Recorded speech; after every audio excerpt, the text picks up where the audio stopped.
Ya, karena kasih Allah kita tetap dapat mensyukuri apa yang ada, apa yang kita alami, meskipun itu kadang secara daging itu berat ya. Tapi satu perkara, kasih Allah yang luar biasa itu yang memampukan saudara dan saya untuk kita dapat saling melayani, saling mengasihi satu dengan yang lain. Apalagi saudara ya, apalagi teman seiman. Kadang Tuhan berkata, musuh kita juga kita harus mengasihi. Tapi tanpa kasih daripada Allah, tentunya kita nggak bisa melakukan kehendak Tuhan yang satu ini ya. Kalau saya boleh saksikan ya, suatu ketika, saya kan jual beli jokin ya. Suatu ketika teman saya menjual kepada saya. Terus karena kadarnya itu kurang, saya ngomong ya, oh ini kadarnya kurang. Tapi sebelum saya ngomong, saya tahu kalau dia masaknya di mana gitu saudara. Saya tanya sama tukang masaknya, si A itu besot ya, masak tempat kamu ya. Terus kadarnya di mana? Dicampuri perak ya? Iya Cik, kenapa kamu mau?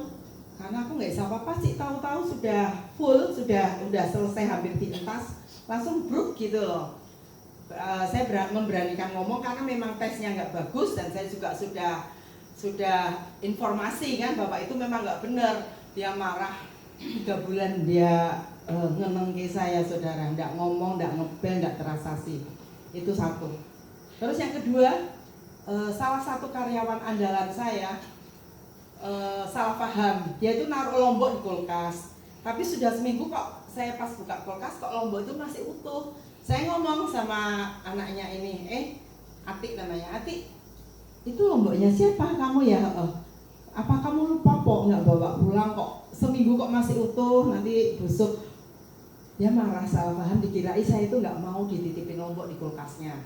Terus juga dia biasanya kalau kita anak-anak toko kan biasa makan di kita kan waktu itu masakan kadang masih sisa ya, sisa tapi nggak sisa karena goretan orang, nggak karena diambil pakai sendok, jadi masih sisa, masih bisa dimakan oleh orang lain gitu kan, dia selalu bawa pulang.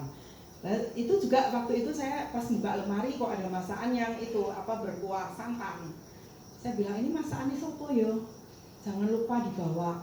Dia marah sama Mbak E, dikirain Mbak E itu padul bahwa dia itu selalu membawa masakan. Padahal saya itu justru mengizinkan siapa yang mau dibawa pulang aja. Itu dua masalah terjadi. Satu lagi saudara, teman saya mengadakan arisan. Tempat saya itu kalau uang keluar biasanya kan satu orang sendiri khusus uang keluar, kasir keluar gitu kan, dan pasti mesti harus ada catatan. Saat itu teman saya ngomong waktu nagih kan, kamu kalau minta uang arisan tolong dong kasih kertas sedikit, nggak usah kwitansi, kertas sedikit aja orek-orekan bahwa untuk pembayaran arisan gitu. Tiba-tiba dia itu nggak mau ke gereja saudara, itu terjadi kalau nggak salah hari Senin kalau nggak salah. Dia tidak mau ke gereja, hari Selasanya sorenya dia tidak mau ke gereja, terus dia wer-wer di luar, dia bilang Cik Gyok itu orang Kristen tapi nggak percaya sama orang, bahkan saya dituduh menagih arisan 2 kali. Aduh, saya dengar itu, saya main musik di Wira Desa, saya pasti tahu siapa jemaat yang nggak datang, pasti saya lirik itu saya tahu. Saat itu saya merasa berdosa. Padahal saya tidak pernah ngomong tagih 2 kali, cuma saya hanya minta sepotong kertas untuk sebagai keterangan aja. Tapi dia wer-wer di luar gitu saudara. Jika masalah datang dalam satunya 3 bulan, ini sebulan saya dinengke pegawai saya sebulan tidak diajak ngomong. Terus kalau saya mau ngomong dia hanya melengos. Gimana ya kalau saudara jadi saya mempunyai seorang pegawai yang begitu, rasanya kita nggak berbuat salah, tapi rasanya kita tuh dilecehkan. Secara manusia itu kita sakit hati ya. Tapi saat itu saya hanya menangis. Sampai ketika masalah itu terjadi, saya nggak kuat. Saya di atas ranjang, saya menangis jadi Tuhan, saya nggak kuat kalau begini.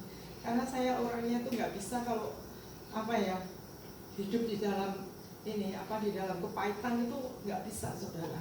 Saya biasanya kalau ada hidup langsung saya selesaikan dalam sehari. Terus sementara saya tahu Selasa nggak datang, Rebo nggak datang, saya bersalah sekali pada Tuhan. Saya nangis di kaki Tuhan, saya ngomong Tuhan, saya itu nggak salah, tapi Tuhan berbicara keras dalam hati saya. Kamu ke sana, ke tempat Cin gitu ya namanya, yang lagi arisan itu, ke tempat Cin, kamu cairkan suasana. Saat itu saya sempat membantah sama Tuhan dalam doa, Tuhan aku tuh nggak salah, kenapa saya harus minta maaf? Sudah, kamu ke sana. Akhirnya besoknya saya melangkahkan diri, saya ke sana setelah tutup toko, saya ke sana, saya ngomong, Cin, Cikyok minta maaf ya, andai kata kamu kemarin terjadi kesalahpahaman. Cikyok itu benar dijauhkan Tuhan, nggak pernah menuduh untuk kamu nagih 2 kali, tapi supaya untuk keterangan aja. Kamu ke gereja lah kemarin 2 hari nggak ke gereja.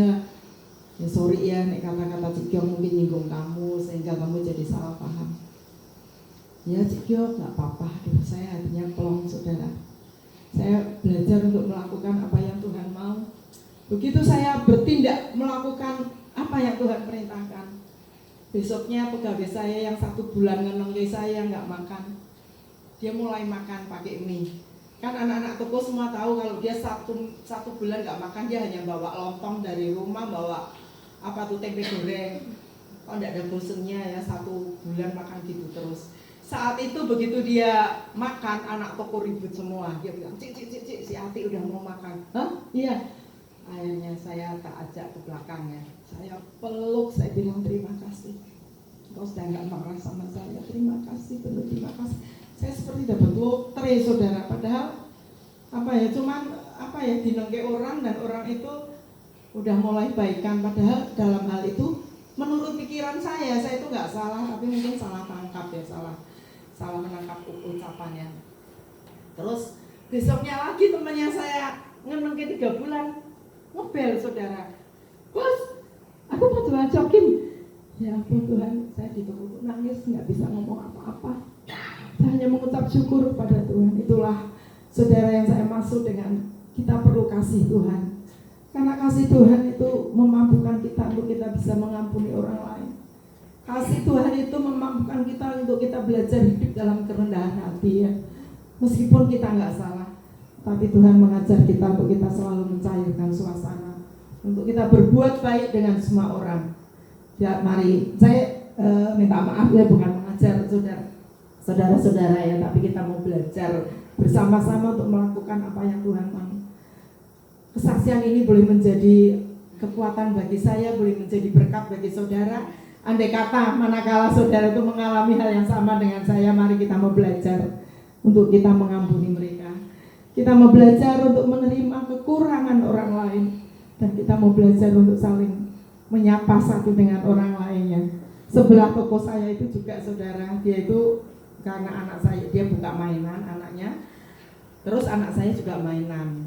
Di situ dia penuh dendam sekali sampai binatang itu keluar semua. Angger mantu saya lewat,